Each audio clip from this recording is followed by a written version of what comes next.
Aloha and welcome to Your Heart Magic, an illuminating space where psychology, spirituality and heart wisdom meet. Here's your host, Dr. BethAnne Kapansky-Wright, the clinical psychologist with a mystic mind.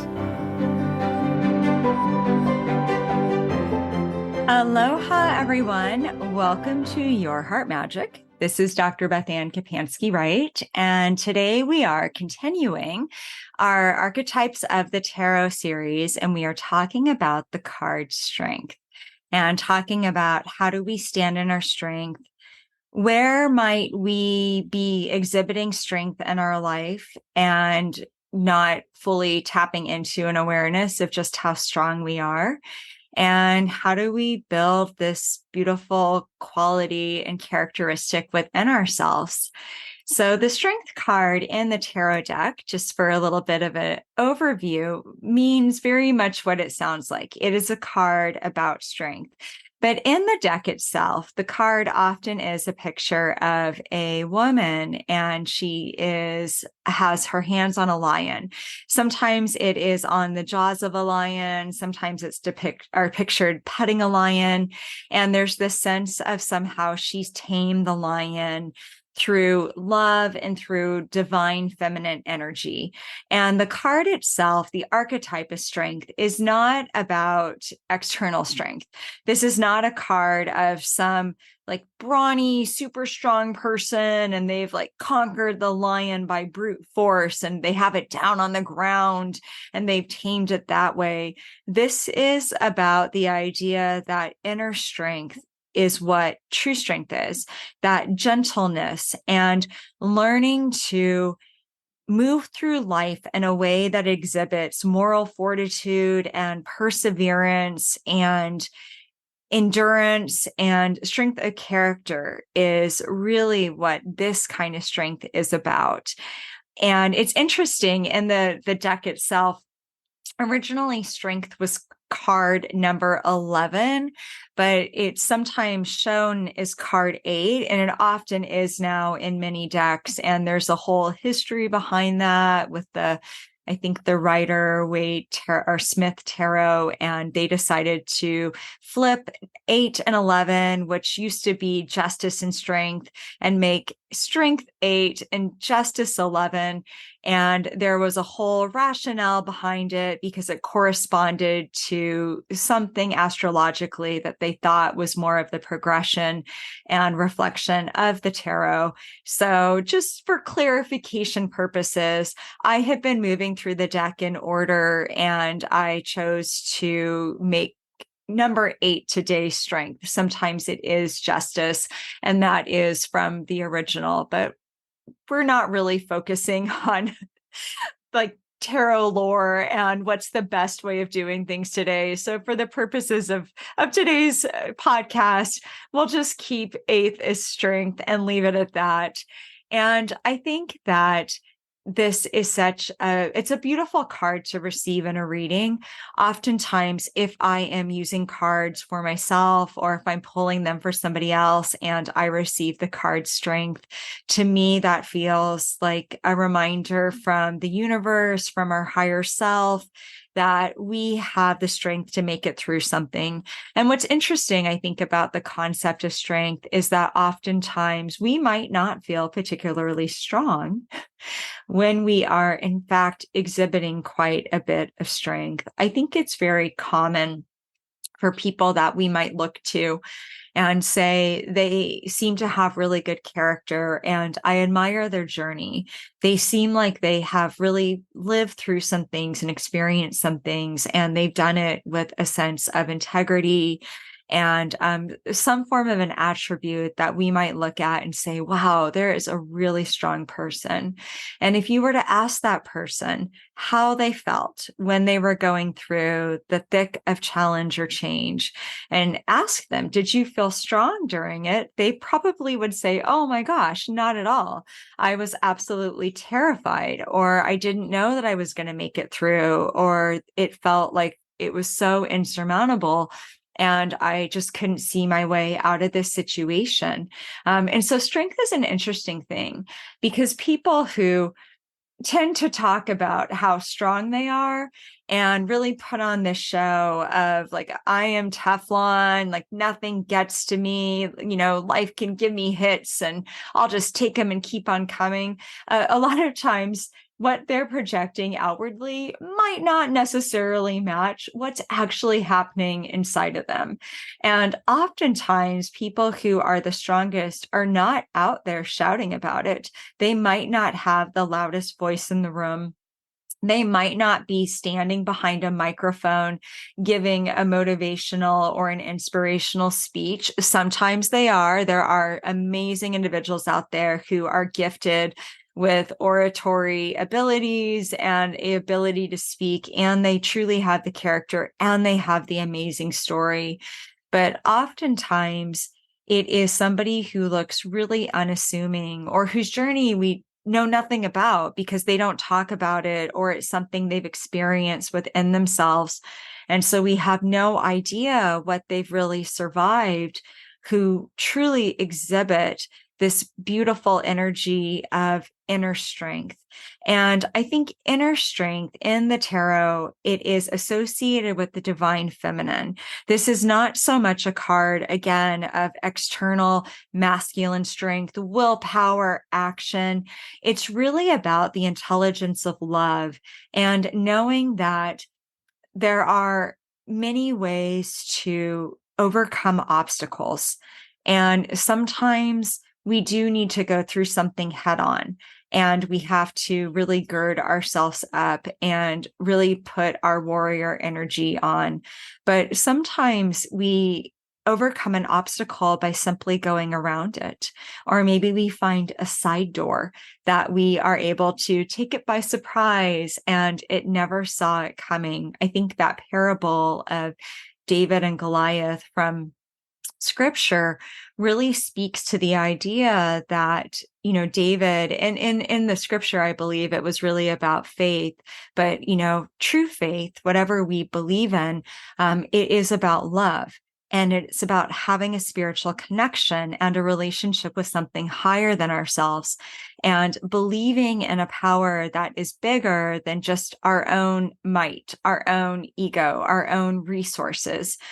When we are in a relationship with love and walking the way of the heart and opening ourselves up to love's way and the heart's way, we are automatically inviting energy and spiritual connection into our process. And when we do that, we are putting our faith in something that is so much bigger than just ourselves. And when we do that, it allows us to have these moments of potentially overcoming something that looked like it was bigger than us. And sometimes this doesn't always translate on paper. Having inner strength and overcoming might not always equate to justice in a linear sense, where we are able to see in the material world kind of this cause and effect, where the person who had the most character is the one who won the day in court, so to speak, or overcame. But I think that in the immaterial world and in the inner world, the psychological world, the spiritual world of inner peace, the kind of legacy we are creating for ourselves. Are we creating light and being a contributor of love on the planet? Or are we creating discord and being a contributor of fear and chaos and darkness? Are we building up good karma for ourselves? Karma just kind of being, in a very simplistic term, that idea of reaping what we sow. Karma is actually more complex than that, but we'll just keep it really simple and say, like, are we creating good possibilities for ourselves where we are acting in a way that's in integrity. And so we are potentially creating pathways for opportunities to come to us that are in integrity and in alignment with the energies we are creating? Or are we creating negativity and in so doing, opening ourselves up to pathways that we might attract more chaos or negativity into us, or maybe be presented by spirit and the universe and our we'll say soul for opportunities for growth, because we're just not getting the lesson. Really small caveat with that: if you are really trying to walk your path right now and you're going through hardship, it doesn't necessarily mean that you're creating it. It's not always as simple as that. There's many reasons we are doing everything that we know to do that's right, and things still aren't going our way. So it's not always an A plus B equals C kind of thing. But I do think, as a general guideline, oftentimes, if we are living in alignment with our heart and we are really working on trying to be the kind of change and light in the world that we want to see, we are more likely to create opportunities for positive relationships. We are absolutely creating more opportunities to experience qualities like inner peace, to experience an increased spiritual connection and really feeling supported by spirit and in relationship with spirit. We are creating opportunities for more love to take place in our light. We are definitely creating more opportunities for solutions to come for the problems that we are having, and for support to come in, whether that is material support, relationship support, or something that's energetic and intangible, and we receive support that way. So when we are making those choices from that place inside of us, even if we don't necessarily see it all add up in external conditions, I think that when we choose the path of love and the way of the heart, we are building internal strength. We are building these internal riches. We are building a relationship inside of ourselves and a sense of well-being inside of ourselves that allows us to stand strong in the face of life's challenges, and allows us to have a sense of knowing, okay, well, it's well with my soul. No matter what else is going on around me, I know I'm at home with myself, and I have a sense of peace and a sense of well-being within me. And ultimately, I think not only is that a beautiful place to be because we feel grounded, we feel secure, we feel connected to ourselves, we feel connected to spirit, but I think that it allows us to continue to build character and to build the qualities that we need to continue becoming a stronger, more authentic person. So strength is not based in status, and it's certainly not based in anything that you might be able to measure externally. And an interesting journaling prompt might be to think about, what's the difference between inner strength and outer strength? When might the two of those be a direct reflection of one another? Many people who appear externally strong, whose journeys we admire, truly are internally strong people. And so their external strength, their ability to walk into a room and have a peaceful presence or speak with authority, is actually a reflection as well of the inner work that they've done. But external strength is not always a reflection of internal strength. And so there might be people who have a lot of status or who have been given a lot of power, who don't have the character and have no peace in their soul and no peace in their heart. So when are those two similar? When might they be dissimilar? What ways in your life might you exhibit inner strength? And what ways in your life might you have exhibited some form of external strength, where you stood in your strength, or you took a stand, or you spoke your truth, or you did something that was more of an external action? And what's the relationship between the two of those things? That's just a really fun and interesting prompt to explore. Because like I said, usually if somebody has inner strength, there are some form of an action that they take that if we truly knew their story, we would say, wow, you've really acted in integrity. I can't believe you survived all that. Like, you really are a strong person. It might not always be evident, and we might need to hear more of their narrative, but we can see the fruits of that inner strength in their life. But external strength and things that might look strong to us don't necessarily reflect the kind of strength that we're talking about with the archetype of strength and the tarot. And again, that is that inner strength and that quality of character, of integrity, of being in our hearts, of moral fortitude, of perseverance, of trusting in the path of love, even when we can't see where it's going. And one of the things that is an observation on the archetype of strength is that it really runs counterculture to our world right now at this time. We really are big on celebrating external shows of strength. Athleticism comes to mind. And I appreciate athletics. I'm a runner. I wouldn't call myself an athlete by any means. I run for fun, but I know it definitely takes something to show up and to train and to race and all of that. Though I think anybody who truly does that and invest in it often will say that it is what happens behind the scenes that gets them to the starting line that's actually more important than what happens on the day of the race.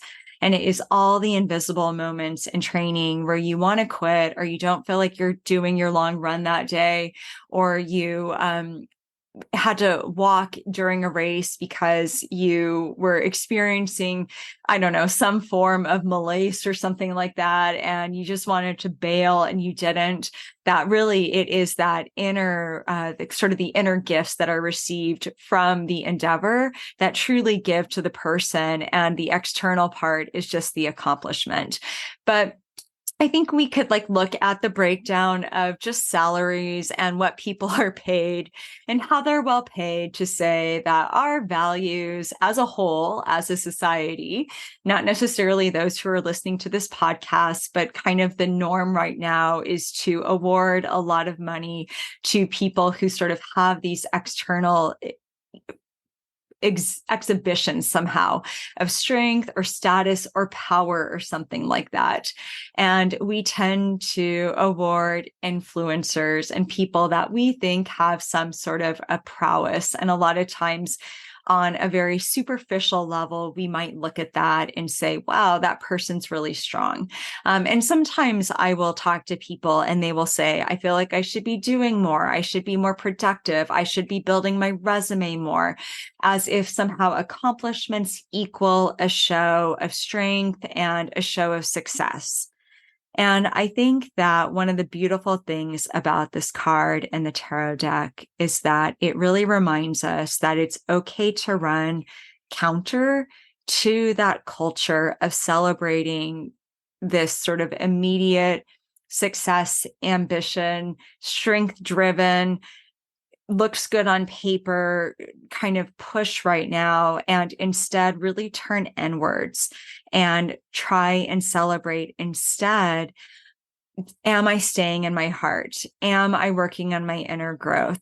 Am I trying to find the light right now at a time where the world feels dark? And if I do feel dark sometimes on behalf of humanity, do I cave to hopelessness? Or at some point, do I say, well, I'm going to say a prayer. I'm going to do this positive thing. How do we respond to the ingredients that life gives us?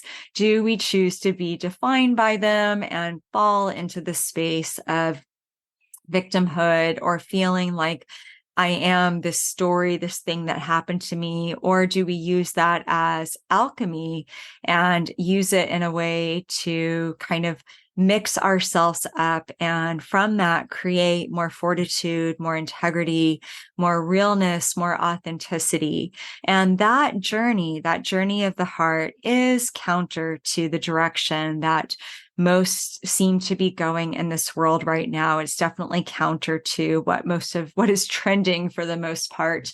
And so I think this idea of remembering what strength isn't and what it is, and really thinking about what is spiritual strength, what is the power of love, what is the strength of love, and being able to tap into that for yourself and ask, where am I already showing up like this in my life?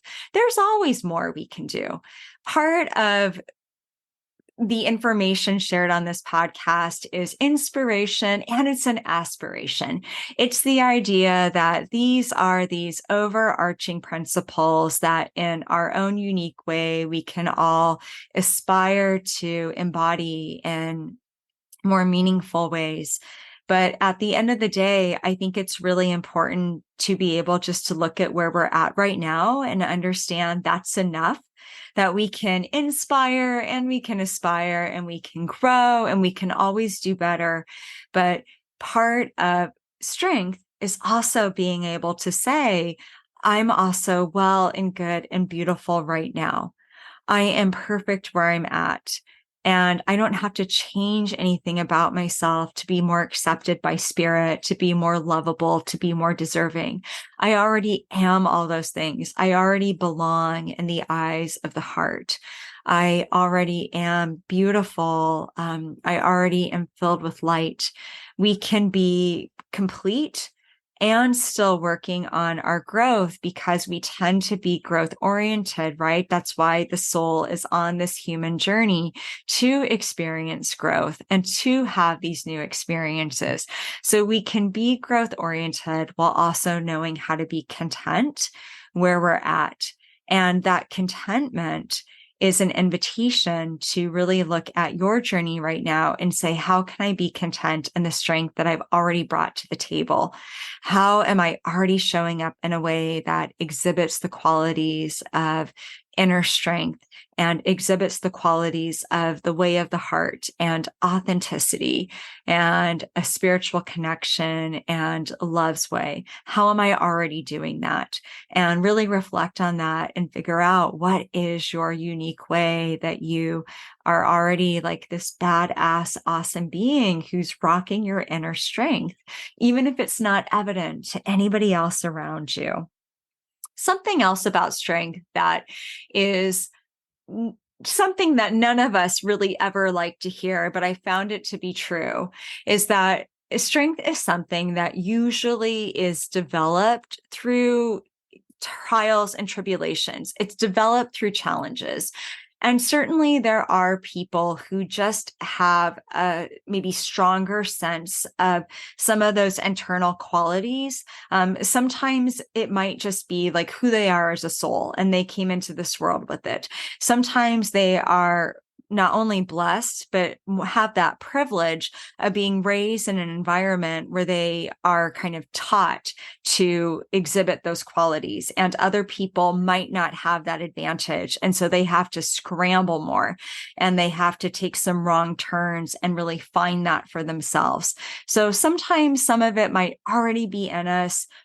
Sometimes some of it can be growing, but I really think no matter what it is that we have to work with, and no matter how much we start out with, it is something that we continue to grow and we can continue to develop and we continue to add to. It's not like you get a one-time dose of inner strength and like you're good to go. You're going to be able to make it through whatever comes your way in life. There's a reason that I think some of the hardest things that we go through, we just don't see coming. I've often thought, oh my gosh, if I knew what was going to happen with this, I don't know that I would have said yes to it. I would have made a different choice. At the same time, if there are the things that I'm thinking of in my life where I might have made a different choice, I would have missed the stuff that impacted me the most and influenced me the most and helped me to become the BethAnne that I am at this point in time. I would have missed all the things that became character testing, that became opportunities to like really dig deep and have to get into my heart and listen to like, what does my heart say? I would have missed times where I really had to rely on my spiritual connection. And there have been situations I've been in where I felt like David from the David and Goliath parable. And I felt like I was the person kind of up against like the big giant. And, in this case, it was, kind of people with more money, power, prestige, belonging, and influence than I had. And I really had to rely on my spiritual connection.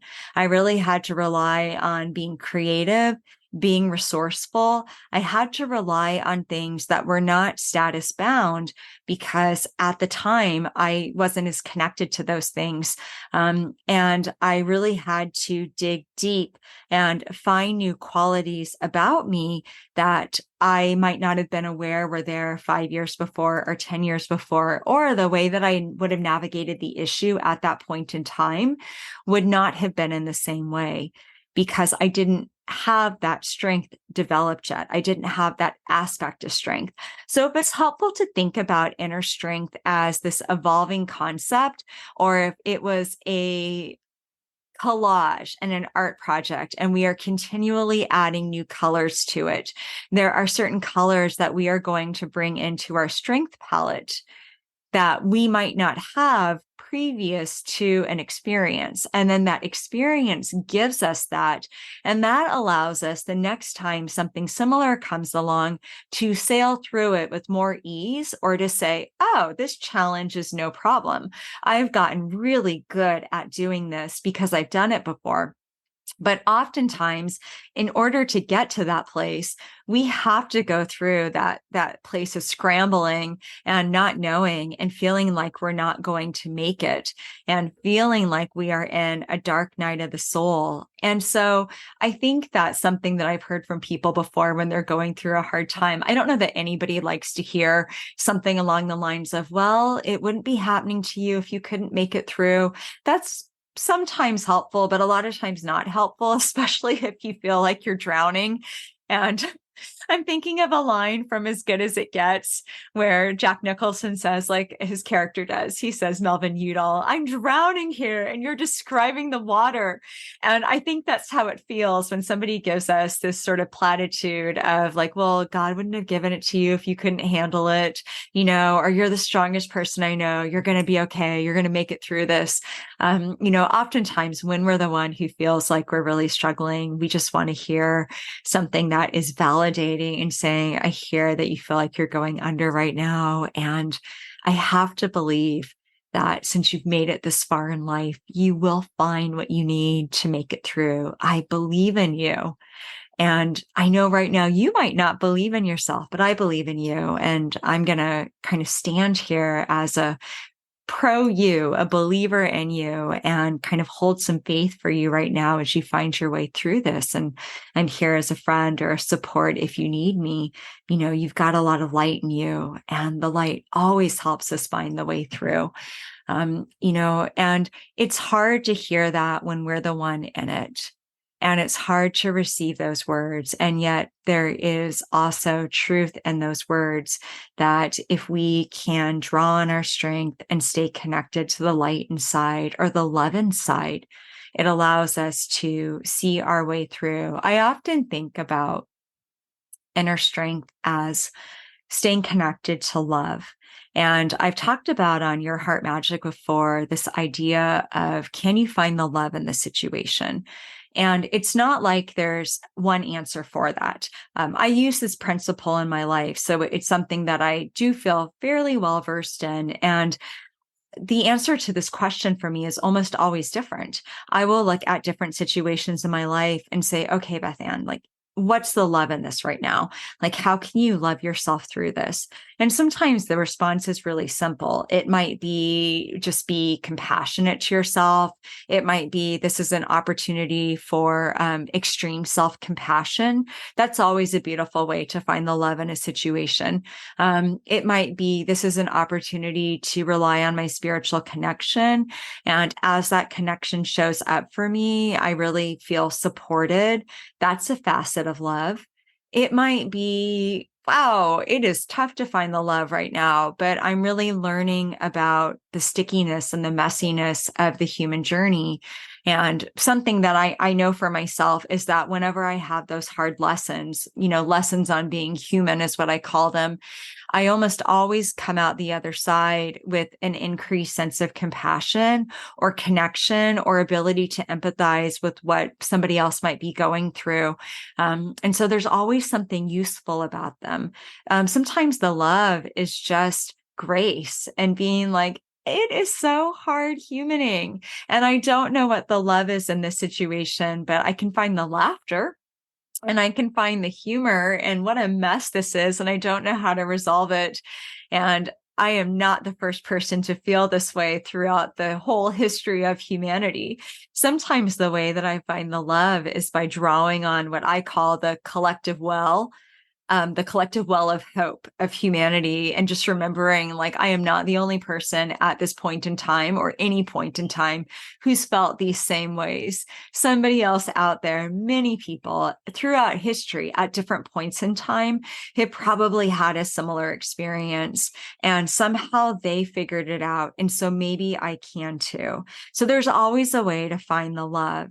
And when we're able to find the love, I think about that like this red piece of yarn, this red string that kind of helps us move our way through this labyrinth that we feel really lost in, and we feel lost in the darkness. And if we can find that red string of love, we can follow it through the murkiest times, the most confusing times, and we find our way back to ourselves. We find our way back to our heart. We find our way back to the heartbeat of love. And then we find our way home again. We find our way to growth or authenticity or forgiveness or equilibrium or whatever it is that helps us feel like we've successfully moved through that challenge. Love really is the quintessence. It is the building ingredient here of what inner strength truly is about. If we can access that, we can find what else we need to make it through that time in our life. The last thing I wanted to touch on today, as a way that all of us can keep learning to keep building this colorful collage that represents inner strength in our inner worlds, in our psychological makeup, in our inner being, is this idea that I really think when we learn to hold our own hand through challenges, when we learn to be a good friend to ourselves, when we learn to kind of survive the night. There might be these times where we are emotionally suffering and we feel like we're not going to make it. And there's nothing wrong. Asking for help can be part of like holding our own hand. Like there's no shame in asking for help from a friend or a therapist or, a crisis line or listening to a podcast that fills you up. That doesn't mean somebody else is doing the work for you. It means you're intelligently pulling resources in to kind of help shore you up and help you feel stronger and help give you some feedback and help you feel not so alone. But you're still holding your hand through the process. You are still learning how to say, I believe in myself. And I'm going to hold my own hand and learn to tolerate things that feel intolerable. And as I'm doing that, and as I bring in the energy of self-compassion and the energy of fortitude and the energy of just persevering and staying with myself, isn't that what holding our hand is? It's just staying with yourself, staying your course, trying not to lose faith, keep on keeping on with you. And as we do that, I think we get stronger. I think we realize, wow, like I made it through that time. And maybe if we're trying to make it through in a way that's more constructive instead of destructive. And so we say, okay, this week I am going to make an appointment with this practitioner who's supportive. I'm going to talk to a friend and I'm going to take walks in nature and do my spiritual practice instead of, and maybe the of is, texting somebody that I know is toxic or doing something that I know isn't good for me or falling into a lot of negative self-talk. I want to try and stay in a better frame of mind. Anytime we're able to gently bring ourselves through those moments, we have growth. We experience a new experience of ourselves where we say, my gosh, I did it. I didn't think that I could make it through that. And yet I did. And I didn't send that text, or I didn't take that drink, or I didn't stay in that place of self-pity. I kind of pulled myself out of it and I did something constructive instead, or I turned it into a poem or I made art out of it. There's all sorts of ways that we can learn to hold our own hand and be a good, loving friend to ourselves and be a good guide for ourselves and access our wiser self. And when we do that, again, we introduce a new experience into our palette, and that allows us to see ourselves in a more expanded way where we start to realize our own capability. And whenever we do that, we are very much tapping into the qualities of inner strength and tapping into the gifts in our heart. And again, that's what your heart magic is. It is your unique talents, your unique gifts, your unique abilities. What hidden gifts do you have in yourself? How are you already being strong? What can you take with you from this podcast today that sparked one or two ideas in you? And it really resonated because it's something that you want to flesh out a little bit more for yourself. And either you're like, yeah, I feel really inspired. I didn't even realize I was being strong in this way. Or maybe it gave you an idea for how you could grow something in your life. That is your heart magic. That is the beautiful alchemy. That is you. All right, everyone. That wraps up our topic on standing in your strength today. Next week, we are going to be doing a talk story time podcast, and I will be bringing some passages in from some of my books and some new things that I'm writing that haven't been published yet. And talk story is where I read a little bit short blurbs and then kind of talk about the process behind it, a little bit more about my journey and what contributed to writing the piece in the first place. So that is coming up next week on Your Heart Magic. In the meantime, have an incredible week. Stay with yourself and be well, be love, be you, and be magic. You've been listening to Your Heart Magic with Dr. BethAnne Kapansky-Wright. Tune in next week for a new episode to support and empower your light.